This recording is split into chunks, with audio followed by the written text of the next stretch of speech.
I'm Amanda Ray, and we are in the hall today with Robert Locke, the one and only.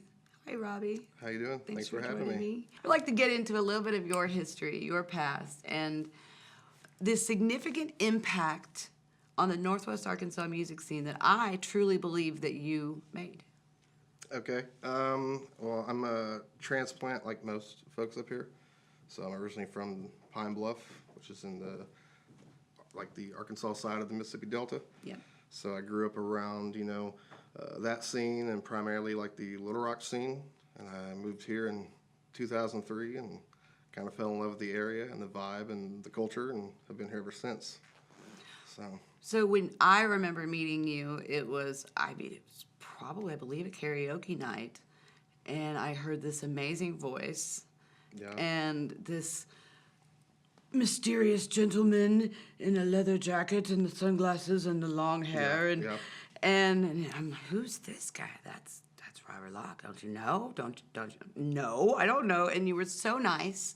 You were very gracious when we first met, and I started to kind of follow your career, if you will. There, I'm a super fan.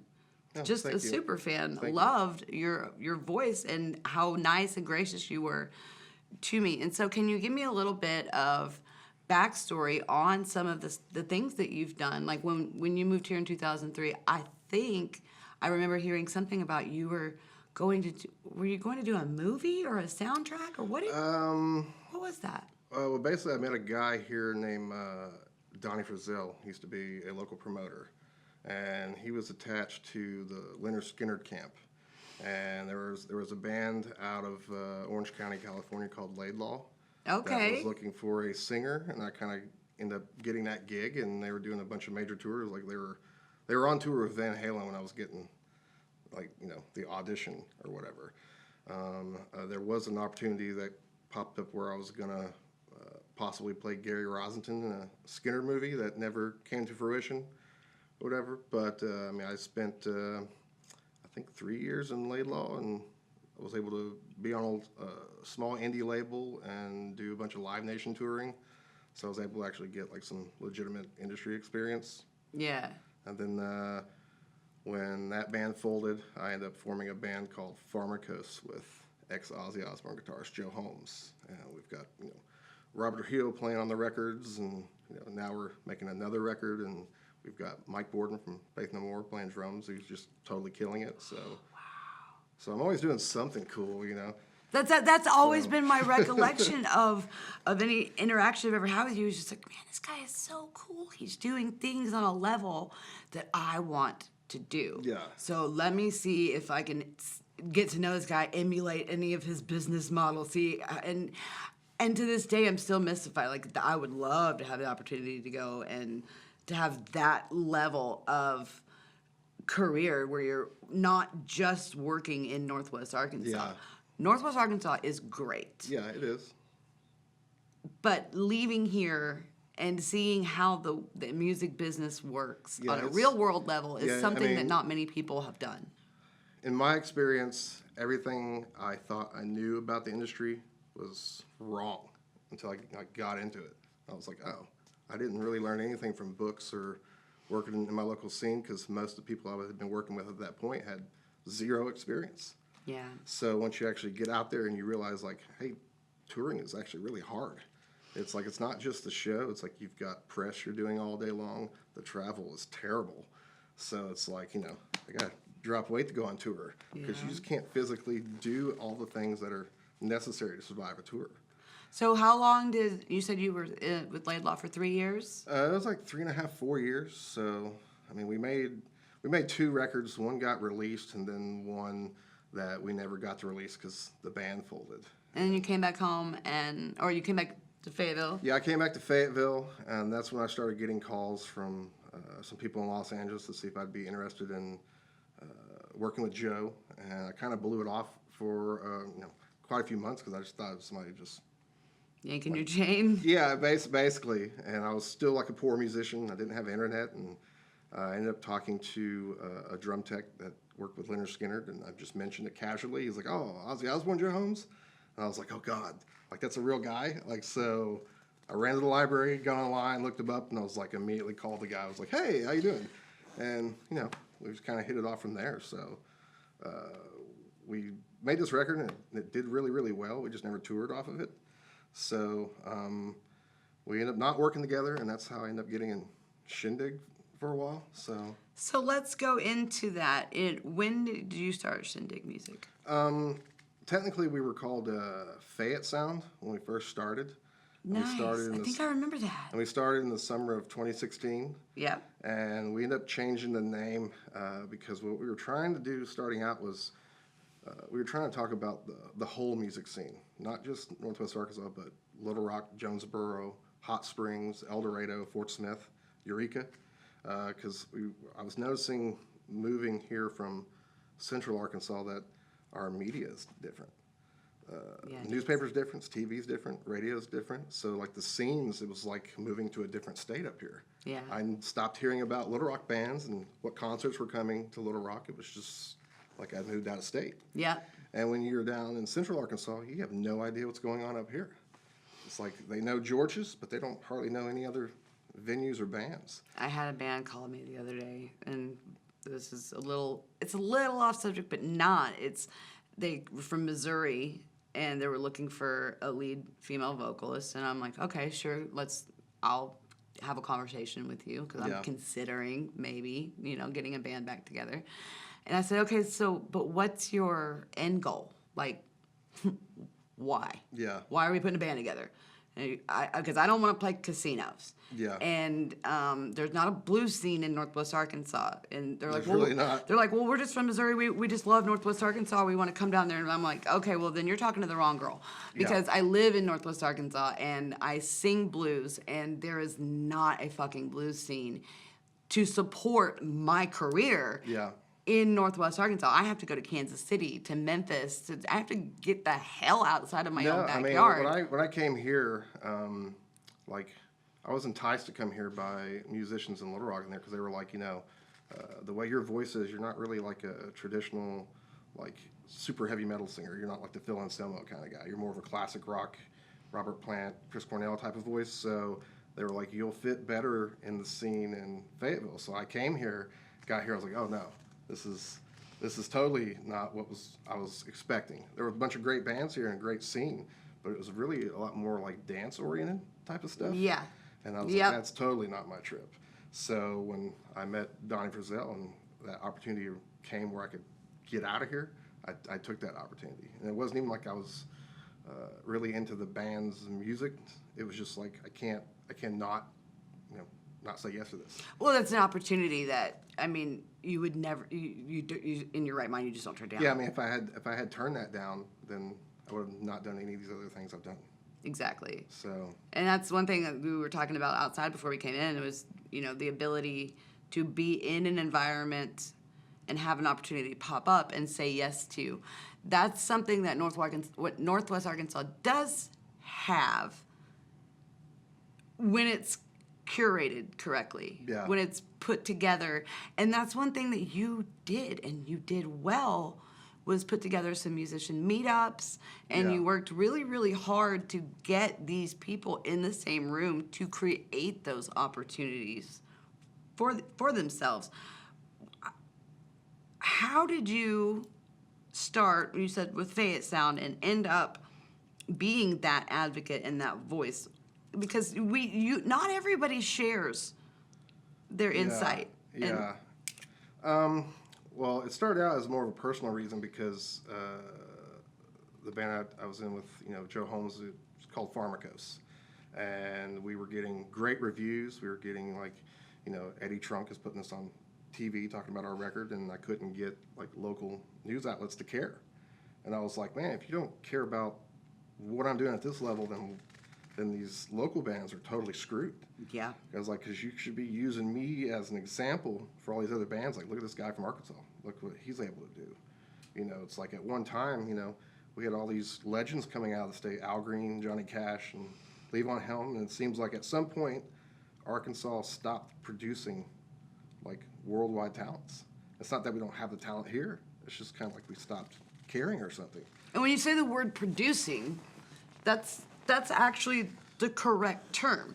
It's because it does take a level of production to go from playing in your garage, sitting around a campfire, and then having the mindset of that this is business. Yeah. So like with Shindig, it was kind of like we need to like help like devise an infrastructure that actually helps develop artists here. So I knew from my personal experience that our media here was very limited. So, with like one of the biggest lies ever perpetuated to musicians is that the internet made it easier for you.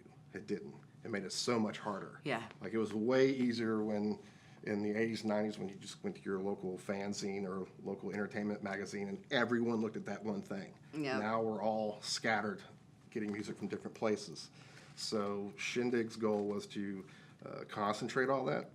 And we felt that if we did enough talking about, this particular band, that we could take a band like, Terminus or White Mansion, we could get them out of the backspace kind of venues and get them into a viable draw to where they're in George's in the Garden with a year from us starting to talk about it. And we were able to do that with a lot of bands, but we had a podcast, we had a nightly TV show, weekly radio show, constant coverage. And we weren't just doing it for Northwest Arkansas, we were doing it for the whole state. Yeah. So it knocked those walls down between scenes to where a band up here could go to Little Rock and have some awareness.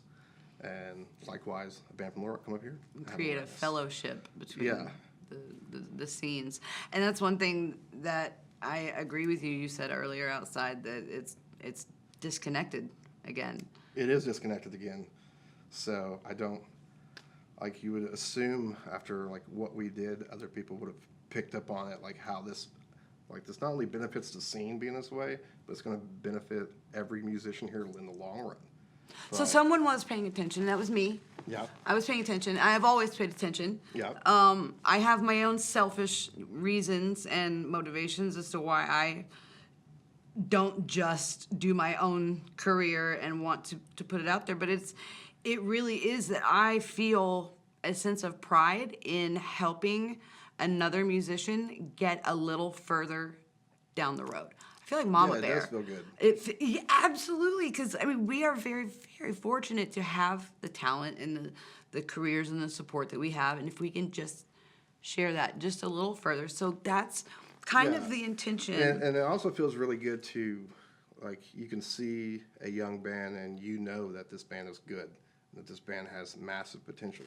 So to be able to help them get on the right path where they can reach that potential, that's a really, really good feeling. Yeah. So that kept Shindig going. We were burned out, but a lot of the times it's like we kept going because you would, have a little breakthrough with this band, and all of a sudden, hey, they're going from Smoke and Barrel, and now they're shifting over to George's, and they're starting to draw, and people starting to pay attention. So it's like, it's crazy to think, when we were talking about Willie Carlisle, we were the only ones talking about Willie Carlisle, and now everybody's talking about Willie Carlisle. I started following Willie Carlisle. I probably have half of the people I follow on my social media stuff because of the stuff that I followed right behind y'all. Y'all are like, here's who you should follow. Okay. Yeah. It's that hard. We went through SoundCloud every week. We went through Bandcamp every week. We developed a relationship with Sugar Radio out of Little Rock, they've been around. I think it's like 20 years now. They've been doing a local show every Tuesday. Yep. So they would reach out to me like, hey, what's some stuff you've picked up? I'm like, well, there's this cool band, and I would do the same thing to him. So we were constantly trading bands or whatever. But it's just we had such a range of artists that we were talking about that no one else was talking about, that it was name a couple of your favorite finds. Some bands that were just completely over there in obscurity and that are now, you brought up Willie Carlisle. Yeah, we were on Dylan Earl pretty early. We were focused on Opal Agafia pretty early. Handmade Moments. Yes. Like I said before, White Mansion. Yes. It's a phenomenal band. I know they came from Harrison. It's just like mind-boggling to me.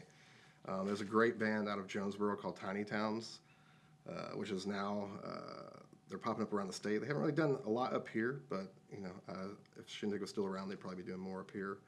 But I mean, it's like most of the bands that are doing big shows now, like we were talking about those bands first, so you could go back and see, like, hey, we were the first ones to say, hey, this is something here. So outside, I mean, if you're gonna put labels and categories on things, I mean, outside of being a musician yourself, you're a promoter. Yeah. I mean, I think. I mean, you didn't sign up for it, and you don't write it on your business cards and pass it around. And No, but, I mean, ultimately, you are the definition. Yeah, but I also think, like, when you set out to be a musician, you've got to be a promoter at the beginning of that too. Tell all the musicians that. Yeah, it's true. You have to learn how to promote yourself. You are your biggest advocate, and if you can make other people care about your art and what you want to do as much as you do, that's only going to do good. Yeah. And that's, that the interview I just did with Monica Hooper is I was telling her thank you, because as musicians, we do have to carry a large level of narcissism about ourselves. Yeah. And for some people, that's uncomfortable. Some people just live with it and they love it. Some people, that's uncomfortable. And so journalists and photographers and people that help us capture, if you will, that thing. Can you name any people that have really stood out to you in your work with Shindig, or just in your personal stuff that along your career, especially in Northwest Arkansas, that have maybe helped along with that? I mean, I'm sure. I mean, we're never gonna. Our grandfather Peter Reed, Night Flying Magazine. Yeah, I mean, there were local people in the scene that helped out tremendously. I mean, when we first got started, I was doing a lot of just talking with a guy named Travis Smith, who's been around the scene forever. And I'd been kind of lost in my own music, so I was somewhat unaware of what was really going on around here. And I'd mentioned outside earlier that this was supposed to be like a little punk rock fanzine. It was just going to be printed, and we weren't even going to use our real names. We were going to use aliases so we could say what we want to say and not get like, what are you saying? And then after talking with Travis, like, we started realizing, like, there's a lot of problems here on the business level that it's really affecting the venues and the bands. And so, like, the impact he made on what we eventually did at Shindig, like, I can't thank him enough, because we would have done something totally different had he not sat with us and talked with us. And like, it got me thinking about other things. Like, I did a podcast with him and was like, you want to do a podcast? I was like, no, I don't want to do a podcast. But this was like 7 years ago. No one was really doing podcasts. Now everybody does a podcast. Yeah. But I wouldn't have done that had he not. He's a brilliant mind. And then Dan Robinson, he was doing Local X. And when the idea first came up, me do a local show, I was like, oh man, radio's dead. I was like, I don't want to do that.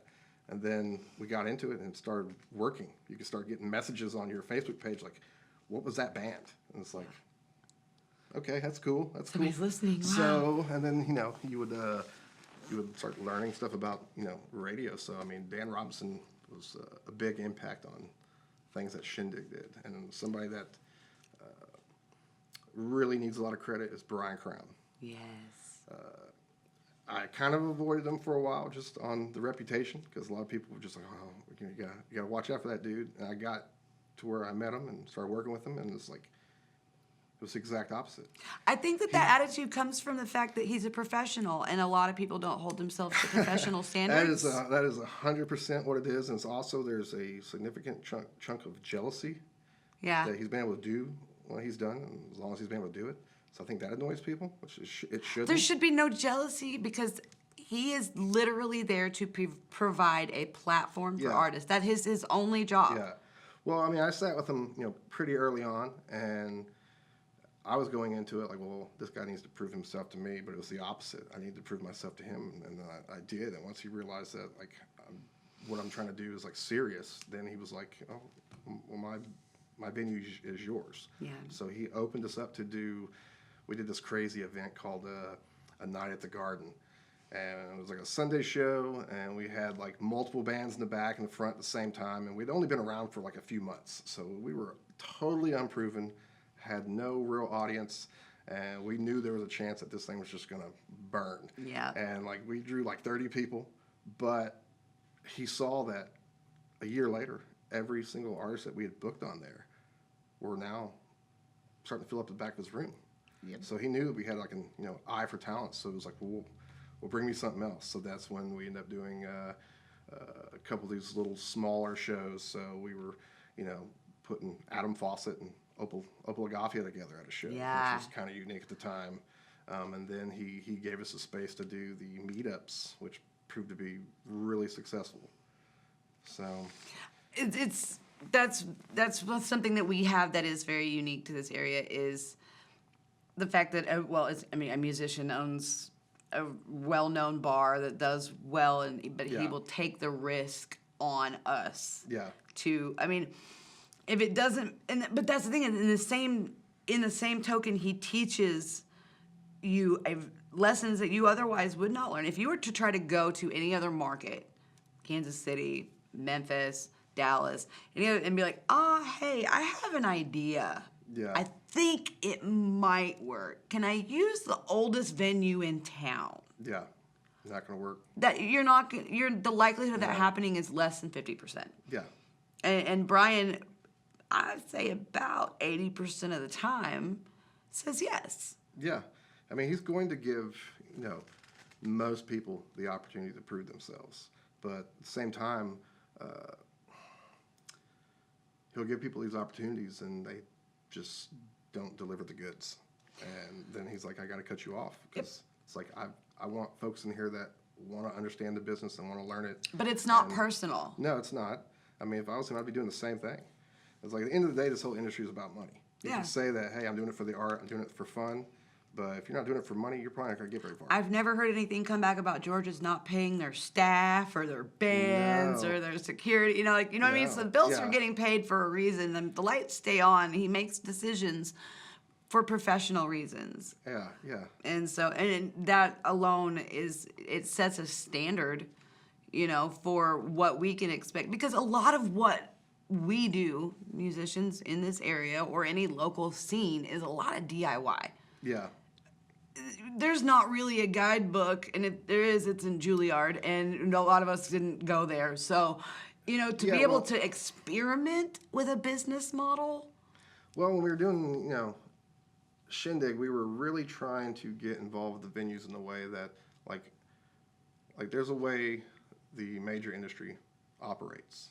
If we can get the local scene to operate more like that in the artist development and the marketing and promotion, it's like the long-term money is better for everyone.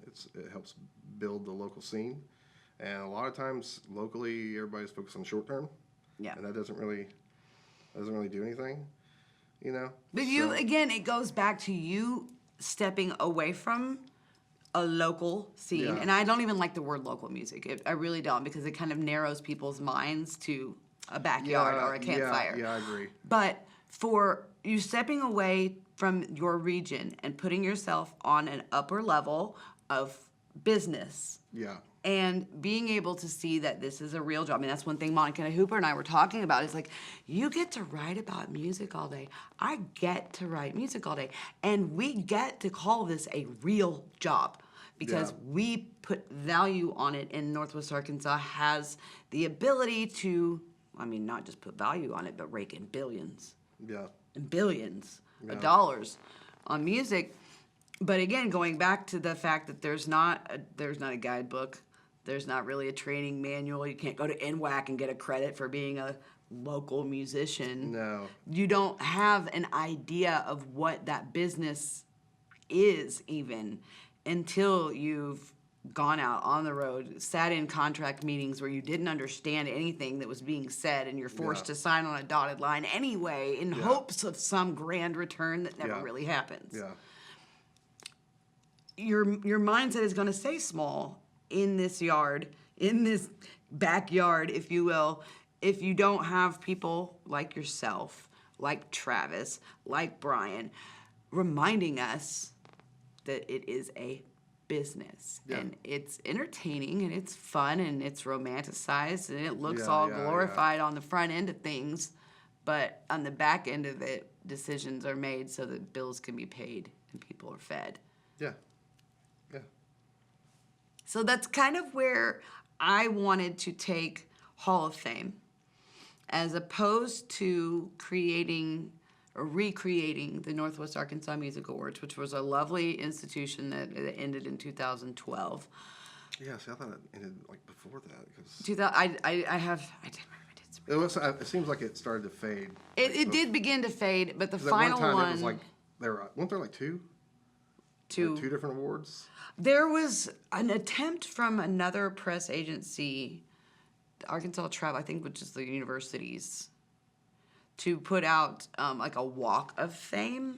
Yeah, okay. On down Dixon Street. Yeah, and the city's never going to allow any of that to happen. And I can kind of. You knew Big Hands, Jason Lowry? Yes. Okay, so when Jason passed away, George's let us hold his funeral there. And that's another wonderful reason I love Brian is, just as much as he's there to help us celebrate, party, blah, blah, blah. When it comes time to do something for people in need, he's the first one to open the store. Yeah, I mean, he gave us, there are some folks down in... it's near Russellville, but they had a little small festival called Creek Fest, and they had some medical issues that really cost them a lot of money. So we were kind of connected to them through Kim Smoots, and they wanted to do a fundraiser, and Brian gave us the room to do a fundraiser for him, and I think he actually worked that event.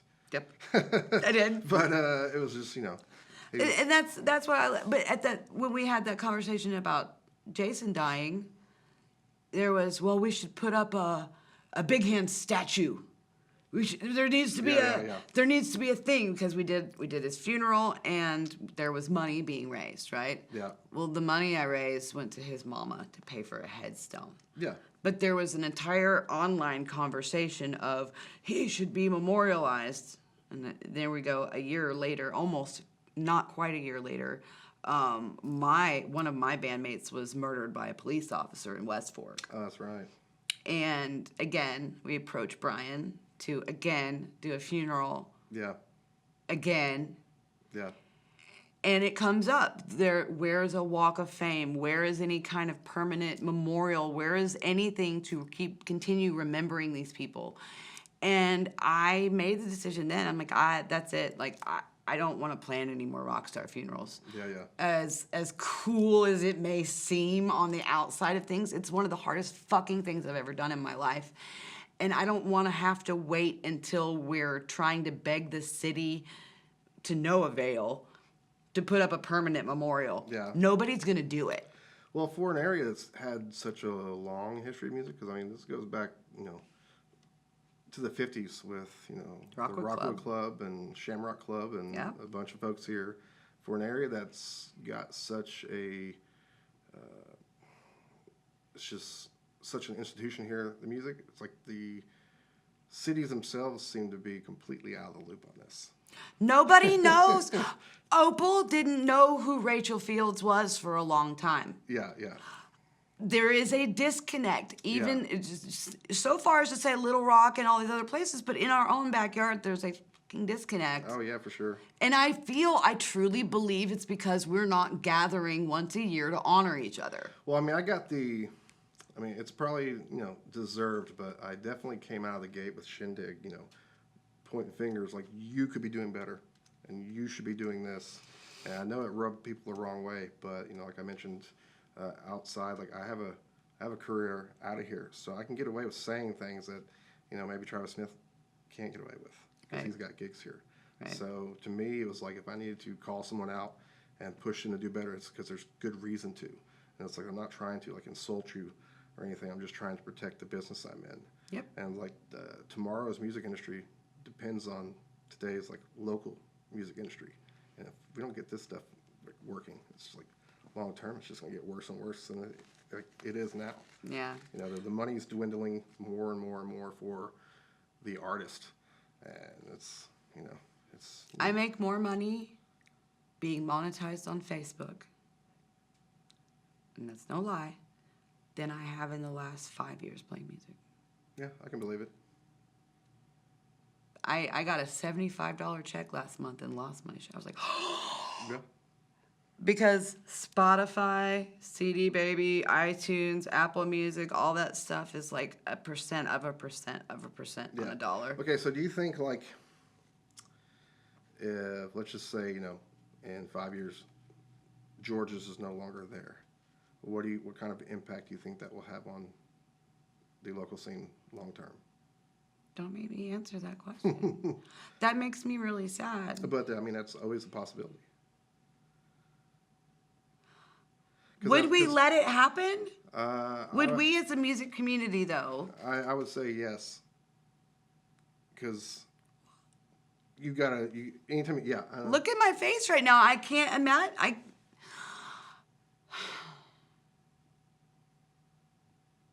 mean, So let's say something catastrophic happened and wiped George's off the map. You're saying that there's no building, there's no nothing? I'm having a hard time picturing No, I'm this. saying, like, okay, so let's say he decides to, He's done. he's done. I'm retiring, and no one. It's Travis's place now. He hands it over to Travis. No one comes along, just to run this venue because now the live music market has shifted to Rogers. Like, that's a very distinct possibility. I can tell you right now, if George's were to go away, Yeah. we already do not have a minimum wage as artists. Mm-hmm. We don't. I mean, musicians will literally play for food and booze. Yeah. But George's somehow holds a standard. They may not be the highest standard of pay. Yeah. Again, I've done benefits there for the last 10 years. I don't think I've ever had a paying gig at George's because I was doing charity things. But if that goes away, then where does anyone else who tries to compete business-wise with George's set their level of pay for the artists that are coming in there? Well, I was coming from the side that, there's a pay thing there, but if you decide to be a musician in this area and go out and play, that seems to be, that's where you're trying to get to. So if that got removed, where's your next, Where's your at? launch pad? So when you talk about, monetizing your Facebook, I see this shift coming to where everything is just shifting to so much online that there's less like organic stuff. It's like we're doing this digital thing, and like I get concerned that on a local level that we'll start losing the real venues, and then all we're gonna have after that is That makes me upset. I won't name the folks, but the grills and patio house show stuff. We have people that don't pay their licensing to stay open so that they can play the legal music in there. Because there's a venue that I won't name that puts music in there every week. Large venue. Yeah. Advertises that they play art, they play music, and they absolutely won't even have a liquor license, let alone their own BMI, ASCAP, CSAC licensing. Well, so if George's goes away, and that other major, and it's in Benton County, that's all. I mean, I'll let you surmise who you think it is, but if that goes away, I mean, at least George's, they do pay for that licensing in order to have the type of music in there. I mean, and a lot of public, man, you're like really blowing my mind if George's would go away. Like, I can't get over that. I mean, I've had this conversation, with them, and with Shindig, we saw I did a podcast with Travis Smith. He had a podcast called Making the Scene. Mm-hmm. And when Shindig first popped up, I'm not sure if it's still available online. You can listen to it, but I'm talking about on there that the music industry is breaking down to a regional model. It's going back pre-Beatles because it's so hard to break an artist on a national level because of the internet that you can have more success breaking them on a regional level and building a fan base that you can then transpose. So, here, I lost my train of thought a little bit. I think Opal's done well at doing that. If you're when I think about an example of who's building a regional following so that they may grow. I mean, so she's doing the what work. I was getting to was you have to protect the business here. like, as artist oriented as I am, those artists won't have anything if we don't protect the business. And part of Shindig popping up was to protect the business. And I saw the population growing. I saw the culture changing. We've got an influx of people from the West Coast and from Austin who have completely different cultures than we do here. Yeah. So as that population grows and that shift happens, our entertainment market is growing. And we're not always getting viable entertainment options that are going to protect the artists. We should have 5 or 6 Georges in Northwest Arkansas instead of just 1. Yeah. And I mean, we got the rail yard now, but we have the rail yard because of Brian. Yeah, You know, and it's outside, so it's temporary, Yeah. you know. So it's like when you've got such an area that has so many musicians and so many bands playing, it's like I feel kind of bad for the bands here because it's like my best advice to them is to get out as quick as you can. Yeah. You're going to do better getting out of here. The longer you stay here and play this patio loop, you're almost ensuring you're forever going to play this patio loop. And I don't think there's a single musician in the area that wants to do that.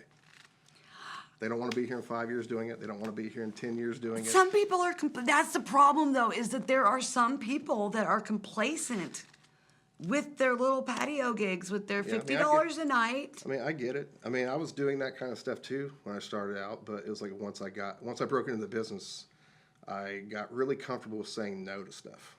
And there's good for both sides of it. Yeah.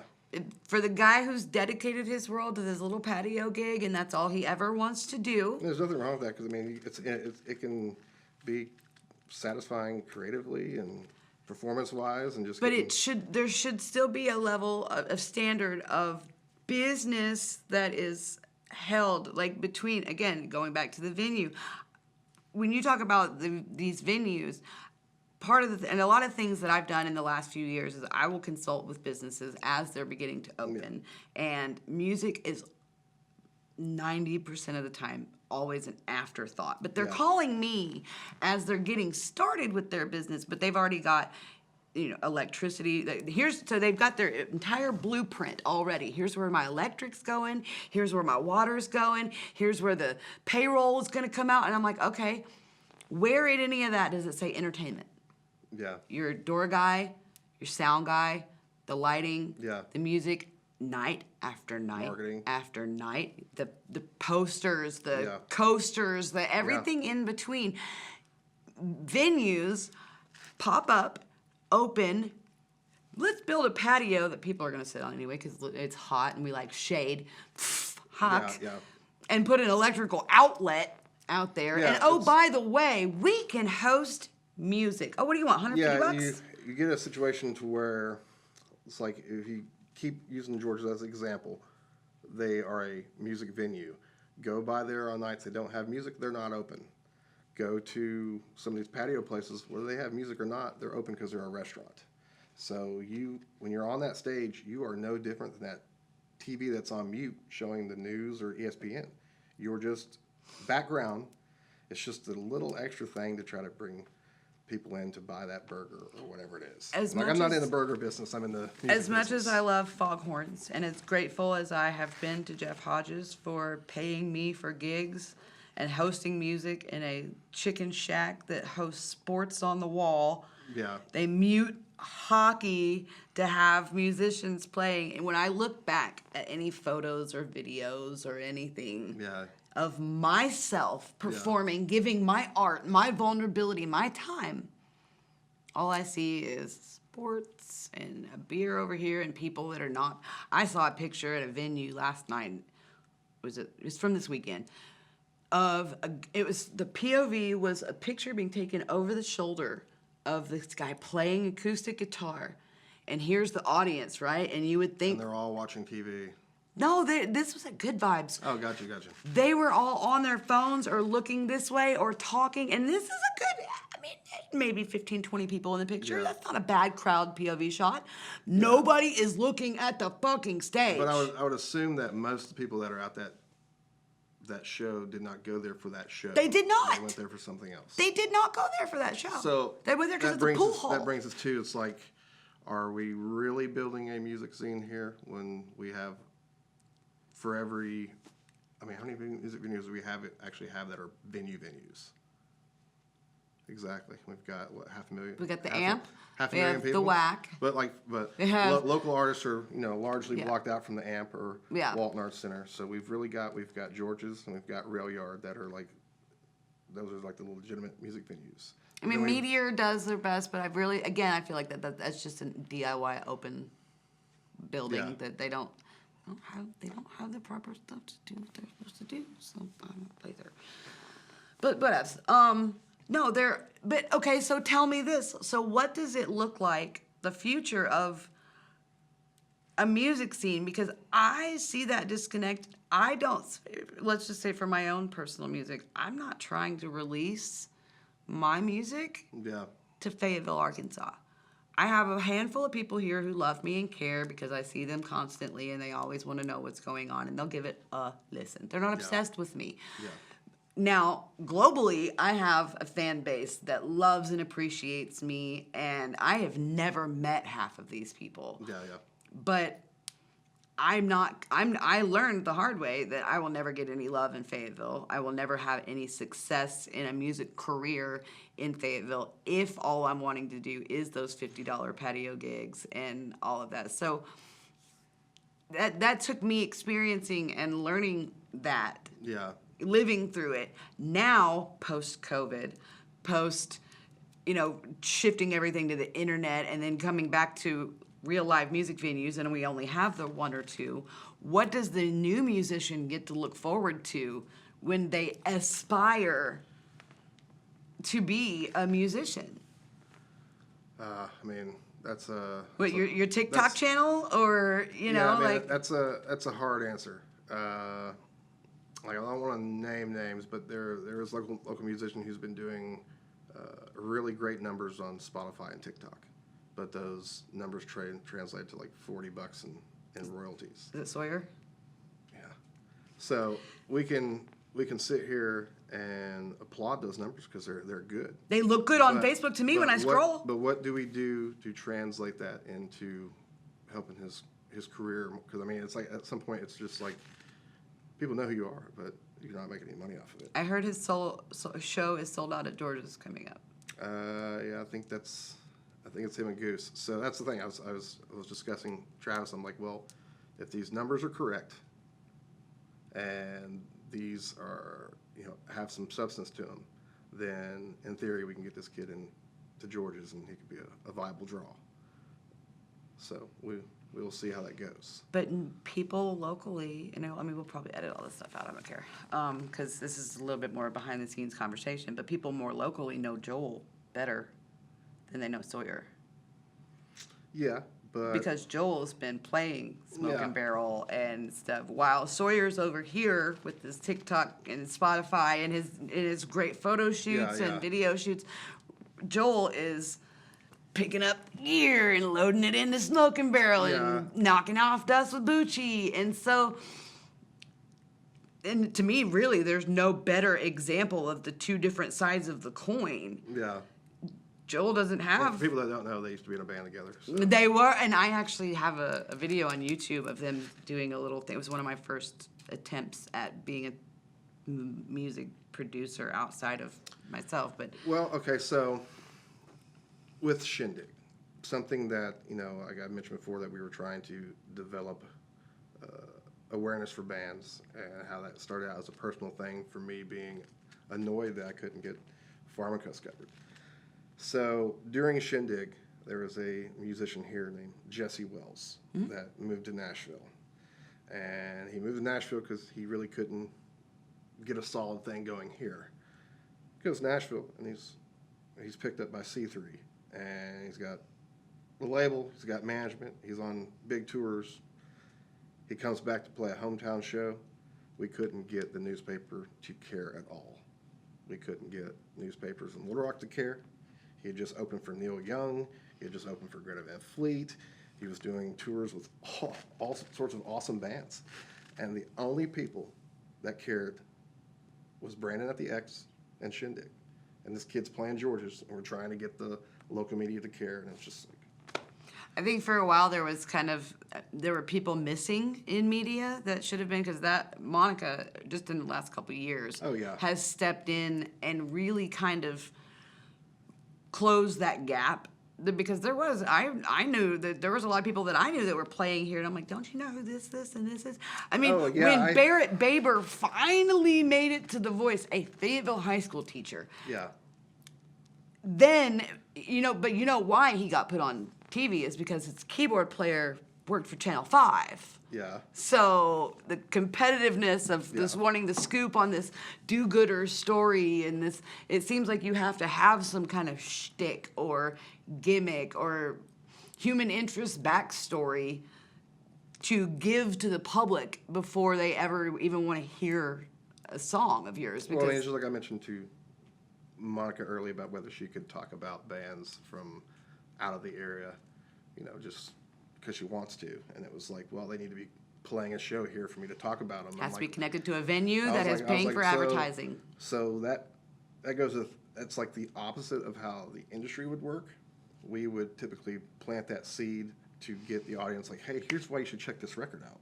And if you like that record, then you're going to like their show. If you like that show, you're going to buy that shirt. But you got to start out with getting that seed planted for people to like, okay, I'll check this band out. And it's so hard to book shows for bands in a town when they don't know who that is. Like the band's already on a uphill climb. And like the way the industry works, it's like we're trying to get this set ahead of time before this band arrives in town. That way there's a market as soon as they get here. Yeah. And we don't really have that. I was gonna say, what is that outlet? I mean, for example, well, for a while, there's Shindig, but when COVID came in, it was just the writing was on the wall for what we were doing from radio to TV to live events. It was just. I mean, yeah, without you guys now. Crickets. Yeah.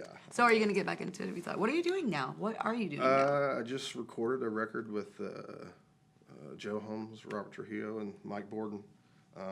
We were actually in the writing process of record 2, so we're trying to shop the first one and figure out what we're going to do with that. Because I'm basically fronting the late '90s version of Ozzy Osbourne's band. So we know there's a market for that. We know that there's label and distribution that's going to be interested in that. But we also have to have management, and there's a lot of business stuff. Oh yeah. I mean, we could be like DIY it and just throw it out there and see what happens, experiment, but we're professionals and we know that we put a lot of time and we've got a lot of talent and the songs are good and the production's good, the record's good, so we need to do everything we can on a business level to make sure this thing does what we want it to do. I personally can't wait. Again, I've always been a fan. Thank you. Of you musically, and I mean, obviously professionally we share a lot of the same ideals and hopes and passion for what we do, and it's because we care so much about what we do that we can't help that it just bleeds over to wanting others to do better too. Talking about your hall, do y'all have an idea of who y'all are looking at doing your first ballot? So yes, I have. So right now, without giving those names up just yet, really. I mean, because I've got like a list of folks that. I want to hear your list. Tell me. First off, if I was going to pick the first name going in, it's a guy by the name of Dayton Stratton. Yep. How about this? I'll confirm or yay or nay. Okay. So without Dayton Stratton, we have no NWA music. Correct. After Dayton, it's a gentleman by the name of Dickie Poole. Yep. Who put the first venue on Dixon and made Dixon an entertainment destination. Without those two individuals, we don't have a Brian Crown. We don't have anything here. We wouldn't have the band if it wasn't for Dayton Stratton. I'm staying quiet so we make sure we get this on camera because this is perfect. We have Ronnie Hawkins because of Dayton Stratton, which leads us to the band. Yes. It's just like that single person not only altered music in Northwest Arkansas, but you can make a serious argument that he altered like worldwide music history simply by opening the Rockwood Club. So that's your first guy right there. Yep. And everybody else, we've all just been building off what he started. I agree. I had a wonderful interview with Randy. He's a good guy. And He's crazy. I instantly, I hate to say the word warned because it's not as ominous as it sounds, but Russ Hutchison is a very close friend of mine. And Yeah. Russ played out there from the time he could basically walk with a guitar in his hand. And if you know Russ at all, you know he comes with a very jaded point of view, but I love it. I love Russ. And so I was discussing Hall of Fame things with him, and of course Dayton comes up and he's like, well, have you talked to Randy yet?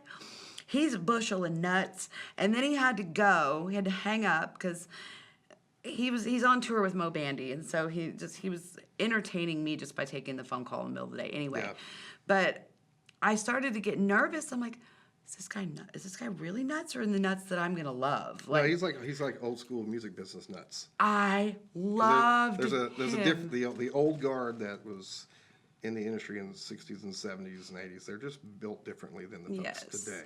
Yes. So I had quite a few phone conversations and meetings with him, and it was just like I didn't want to talk. I just wanted him to tell stories about all this crazy shit that Levon or somebody in the band did, or hanging out, with John Lennon and them. They're on like acid and stuff, and it's just like crazy shit.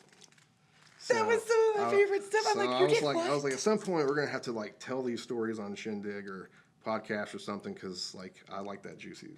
What we should do is me and you, we should call Randy. We should just back in here one day and we'll just sit and have a conversation, because I could sit and listen to his stories for days. Yeah. He was so much fun. Well, have you talked with Dickie? Not yet. I haven't gotten him in person yet. He knows I'm coming for him. Yeah. Well, I don't know like the situation, but I heard his health wise was not very good. Yeah. So you should definitely make a point to talk to him before you can't. I know that there's him and Peter Reed and Yeah, and Peter Reed's up here now. Peter Reed has gotten moved up here to Springdale. Springdale, yeah. Yes. He's doing well. He helped Shindig quite a bit, and I was surprised that he did, because we were kind of copying a lot of the things that he had done with Night Flying. His was print and ours was digital and more of an integrated thing.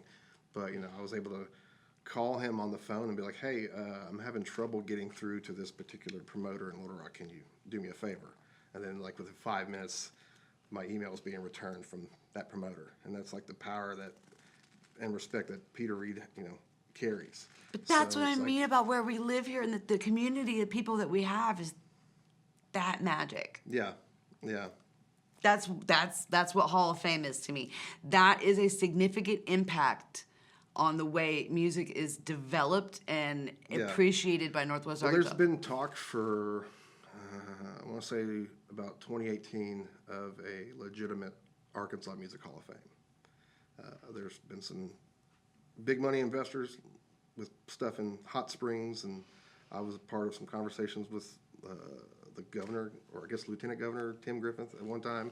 I don't know where those talks are now, but I know at one time there was a concentrated effort to try to get a legitimate Music Hall of Fame, because the perception is that Arkansas has as much input in the development of rock and roll and the blues as Mississippi or Memphis does. Yes, it does. Because our little areas were kind of like, you've got Memphis here, you've got Kansas City, you've got Dallas, Houston, New Orleans. We are in the middle. We are a pipeline. So we make a perfect test run for everybody from Elvis and Carl Perkins to Big Bill Brunsey, and all these guys would kind of use Arkansas as a reference. Like, if it goes well here, I trust it to do well in Memphis and New Orleans. And so, as far as I'm concerned, an Arkansan invented rock and roll, a guy named Louis Jordan.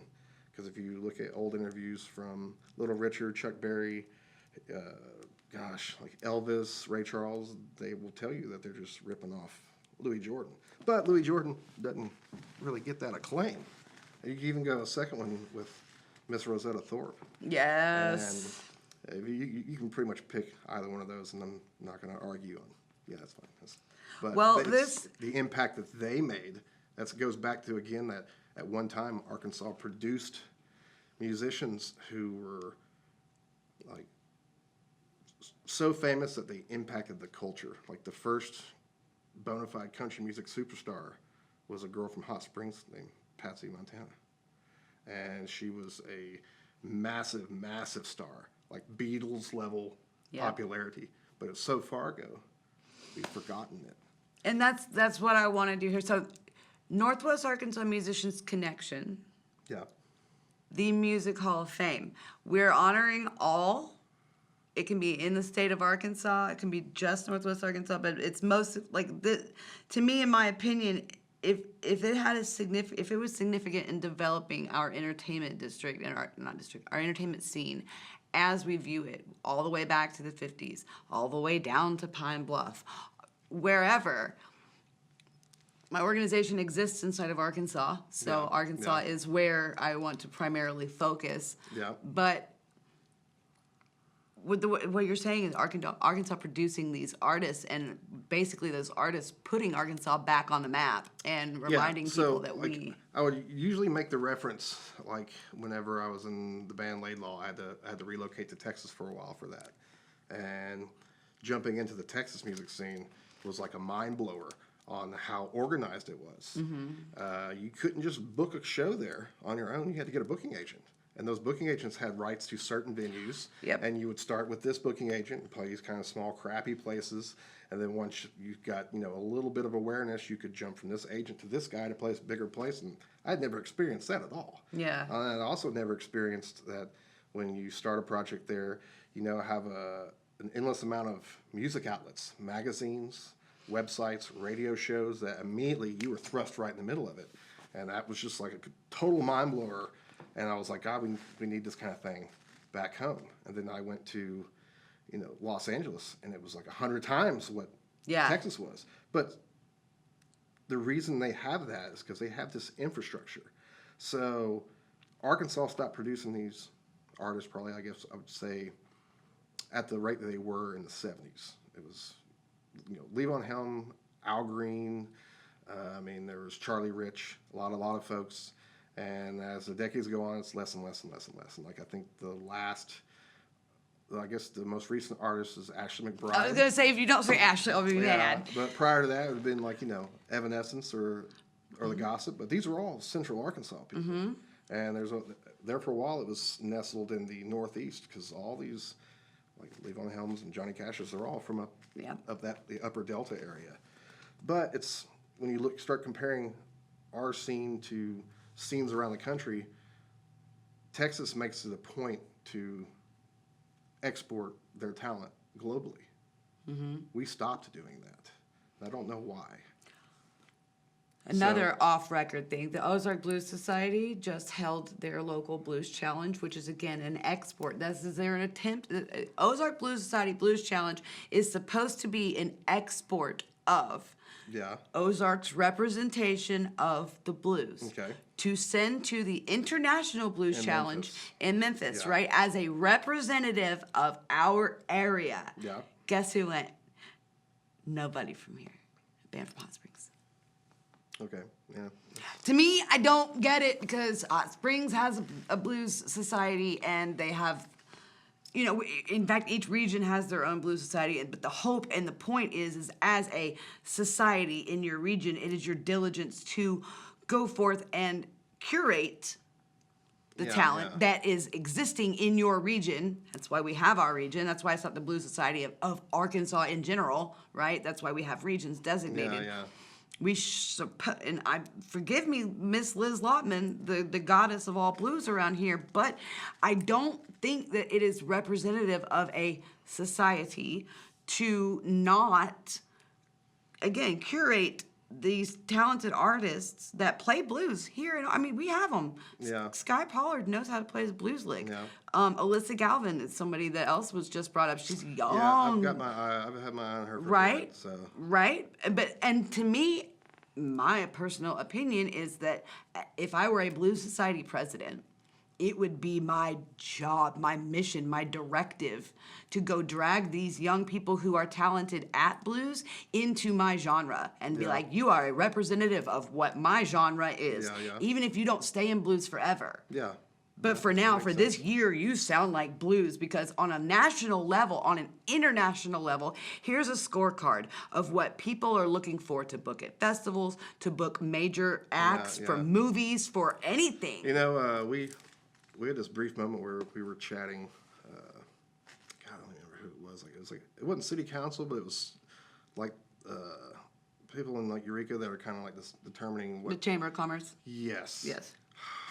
Because Eureka's different in that they're a co-op. Well, they had this blues fest there, and like at the I time, played it. their claim was like, we have more blues artists here than any other festival. But the problem was the attendance was dropping significantly every single year. I was like, well, one thing you can do to turn that around is stop booking 500 people that no one knows. Focus on booking 3 people that everybody knows. It's like, let's get Gary Clark Jr., Joe Bonamassa, Government Mule. You'll sell it out. And then every other person underneath the card that no one knows, you now got an audience to help develop them for next year. And I was pointing towards the King Biscuit Festival as the example of how to do this correctly. Yep. And is the Eureka Blues Fest even a thing now? So they had one this last year. Yeah. How many years had it been? This wasn't Eureka Springs. This wasn't the same one. So I played the original Eureka Springs Blues Fest. Steve Hamm is the guy that was on one of the original planning commissions and boards and all that stuff. And at that time, they used to work with our local blues societies. Yeah. Plural. There's a couple. There's one in Lake of the Ozarks Blues Society. It's a big one. Yeah. They used to actually work within those blues societies, which worked as a pipeline throughout the nation for those types of bands. Yeah. And like I said, I don't know where the focus has gone in those societies to where they don't open their doors back up and use it as such, as it should be, as a way to trade information and artists and music. It got to where it was super competitive. It needed to be about the corporate dollar. What did the sponsors want? Everybody needs a vote that doesn't really get one. It's like, so this year, Stages Live, I believe, was the app. Have you heard of this app? Yeah, I'm aware of it. It's about all I am is aware of an app. I don't really know much else about this person except for he does these guerrilla marketing missions and posts selfies all day long with these business owners that he's somehow gotten to download their app to data mine them for what, I'm not sure. I got contacted basically to get my opinions on the app. And it wasn't that I thought anything was wrong with the app. But who is this guy? From where? And doing what? know. That's what I got a little frustrated with it because it's who I when I started digging into him and who he is and where he's not from here, has no connections to here. He's just some corporate business guy that had an app idea. Okay. But I mean, we've got since 2016, we've had numerous outlets open up, primarily in the nonprofit sector. That you have people from outside the area come in here to try to develop a music community, and they're not really a part of the community, so it ends up kind of just getting, they seem to work within their small circle, and like they're still like, they're not like our neighbors that we know by name yet. They're still like strangers for some reason, even though they've been here now for 8 years. There's just kind of these weird little things that pop up. So I can understand where you're coming from on the Stages app, because my thing was like, okay, so a band signs up for this, then they add their gigs to this app, and then the fan is supposed to sign up for this app to get notification on the gigs. Is that not just Facebook?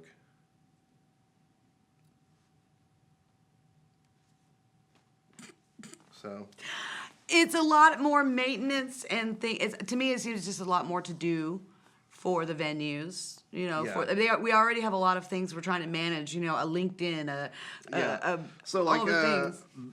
bands love Bandcamp. I do not. What I heard something. I saw a link the other day that Bandcamp is changing. It's on its way out. I mean, I was coming from the perspective of, you can sell stuff through this, but the average music audience is elsewhere. So you're basically in your own little small music audience echo chamber here. It's other musicians. Yeah. So trying to draw a mainstream audience into this app that has nothing else to do with anything besides these independent bands that for the most part people don't know, that's not going to sustain you very long. So I was calling it back in 2016, I'm like, this is not going to last. Like, someone's going to come in and buy this thing, and they're going to harvest it for what they need. And they're going to cut everybody else off and Now Bandcamp's been sold twice in a year. Yeah, that's. So local, musicians are stressing out over this, but it's like they don't really need to. Yeah. Well, okay. So here's the question I've asked in every interview so far, and I'm really curious what your definition is. What is success to you? Success to me, I guess would be a financial success where I can freely do music and not worry about anything else. And that includes like my bills, health. I never wanted to be the local musician that turned 50 or 60 and I don't have a retirement or insurance. So I was never ever focused on being a local musician. I didn't want to be a local musician. I tried everything I could to avoid it, but I also understood where my talent could take me. Yeah. So like we have a good friend named Scott Seaman. Mm-hmm. He wears this shirt that says ego kills talent. Yep. And it drives me nuts because if you get on the stage in front of people, you're doing so because you have an ego. Yeah, if you go up without your ego. If you write a song and record that song and put it out expecting people to care, that's because you have an ego. The music industry thrives on ego. It always has, and it always will. So even at your local level, the artists who are selling out Georges, they have a little bit of an ego, and that's why they work their ass off to keep doing that. Because if you don't work your ass off, you don't get to feed that ego, and then you start stressing out on other shit. So it's like, yeah, I got an ego, but I call it confidence. To me, it's like I know that if you stack me up against any other singer around here, my goal is to make sure when I leave that show, I'm the only singer anyone's talking about. And that's how I get to where I got. Yeah. Was viewing it like that. So it's like I couldn't go and play a patio show. That damages my brand. Yep. Curating where I play and don't play is one of the smartest things I ever did. When I was younger, someone told me this saying like, don't say no until you can afford to do so. And I did the opposite. I said no to virtually everything. I turned down joining Humble Pie to go on tour with Peter Frampton. Not because I couldn't do the gig. It was just like, I can't replace that guy. That singer was so perfect. Like, I don't want to be that guy that does that. And I also don't want to be the guy that gets stuck into filling the role of other singers from previous bands. Like, there was an opportunity, came up to do Stone Temple Pilots. Yeah. And as much as I love Stone, like FTP, it's like, this ain't the...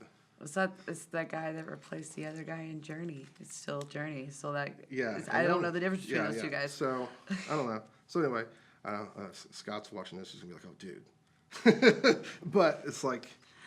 I love and appreciate Scott, and that's the one thing.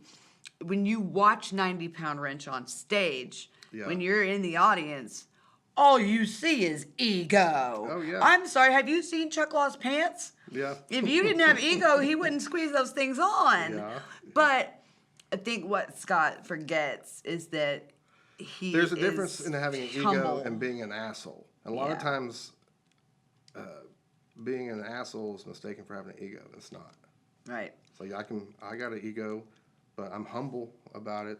Like, I'm not walking around like treating everybody like I'm like the I feed off of your ego. It gives me confidence. Good. It's supposed to. It's a good feeling. I've never felt any kind of negativity from you. Now, like I thought that you have an ego? Yes, but I don't see that as a bad... Again, I feel inspired by it. I don't walk around telling everybody like I'm the...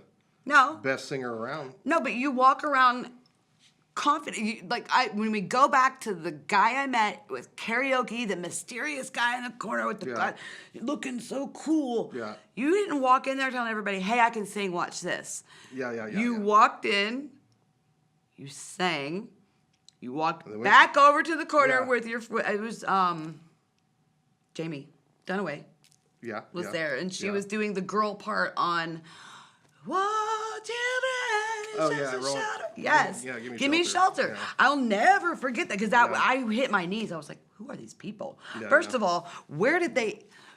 Well, and then you blended right back in. And so there's a difference between ego and asshole. Asshole would have not spoken to me when I said, good job.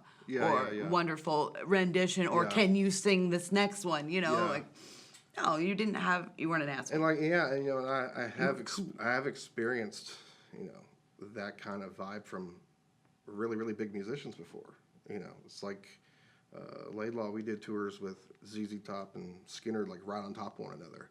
And I like to use this as a comparison to both crews were wonderful to us, but the difference in how the artist treated us was like night and day. The ZZ guys, you would get in an elevator with them, you know, and they would get off the elevator, and you're like, wow, what's up with that?